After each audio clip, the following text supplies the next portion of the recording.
আসসালামু আলাইকুম, শুভ সন্ধ্যা। যে যেখান থেকে আমার ভিডিও দেখছেন সকলকে আন্তরিক অভিনন্দন, শুভেচ্ছা ও ভালোবাসা। যুগান্তরের আর একটি রিপোর্ট। কাঠগড়ায় দাঁড়িয়ে আদালতকে যে আকুতি জানালেন সাংবাদিক ফারজানা রুফা।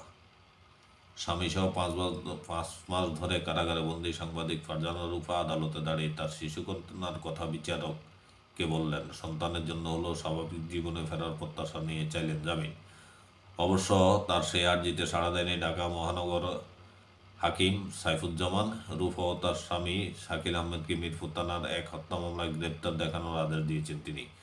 ফারজানা রুফা ৭১ টেলিভিশনের সাবেক প্রিন্সিপাল করেসপন্ডেন্ট আর শাকিল একই টেলিভিশনের হেড অব নিউজ। ক্ষমতার ফালাবদলের পর দেশ ছাড়ার সময় ২১ আগস্ট ঢাকা শাহজালাল আন্তর্জাতিক বিমানবন্দর থেকে তাদের গ্রেপ্তার করে। পরে আদাবর থানায় এক হত্যা মামলায় গ্রেপ্তার দেখিয়ে ২ দফা রিমান্ড নিয়ে তাদের জিজ্ঞাসাবাদ করে পুলিশ।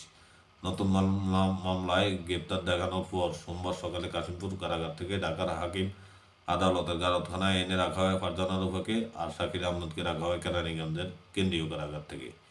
কিছুক্ষণ পর মহানগর হাকিম সাইফুজ্জামান আদালতে হাজির করতে প্রস্তুত করা হয় রুফাকে। হাতকড়া, গায়ে বুলেট প্রুফ জ্যাকেট ও মাথায় হেলমেট পরানো হয় তাকে।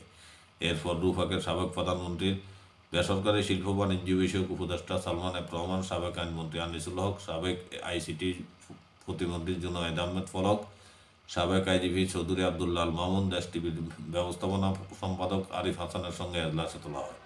এজলাসে উঠে কাঠগড়ায় ঢোকার পর স্বামী শাকিল আহমেদকে খুঁজতে থাকেন রুফা। মিনিট ১৫ পর সাবেক মন্ত্রী হাসানুল হক ইনু, রাশেদ খান মেননের সঙ্গে হাজতখানা থেকে সাংবাদিক শাকিলকেও এজলাসে তোলা হয়।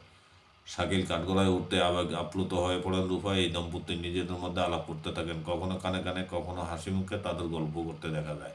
যতক্ষণ কাঠগড়ায় ছিলেন নিজেদের মধ্যে তারা কথা বলছিলেন। কিছুক্ষণ পর মিরপুর থানার মামলায় শাকিল ও রুফাকে গ্রেপ্তার দেখানোর আবেদনের শুনানি শুরু হয়। এ সময় রুফা আদালত কাছে কথা বলার অনুমতি চান। বিচারক তাকে আইনের ভেতর থেকে কথা বলতে অনুমতি দেন। অনুমতি পেয়ে রুফা কাঠগোলার সামনের দিকে এগিয়ে এসে বললেন, আমার ছোট শিশু সন্তান আছে, আমি আমার স্বামী ২জন কারাগারে ৬ মাস হয়ে গেছে, আমাকে জামিন দিন, আমরা স্বাভাবিক জীবনে ফিরতে চাই।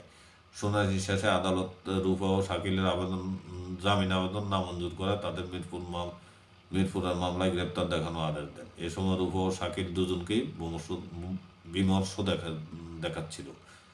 সাংবাদিকরা কথা বলার চেষ্টা করলে শাকিল বলেন, কথা বলতে মানা, মুখ বন্ধ আমাদের। তারপর অন্য মন্ত্রী, এমপি, আসামিদের মতো রুফা ও শাকিলকে কড়া পুলিশি নিরাপত্তায় হাজতখানায় নিয়ে যাওয়া হয়। এই ছিল পরিণতি। সাংবাদিক ফারজানা রুফা ও শাকিল দুজনেই কী করেছেন বিগত সরকার আমলে সবাই জানেন। ভালো থাকবেন, সুস্থ থাকবেন, নিরাপদে থাকবেন। আসসালামু আলাইকুম।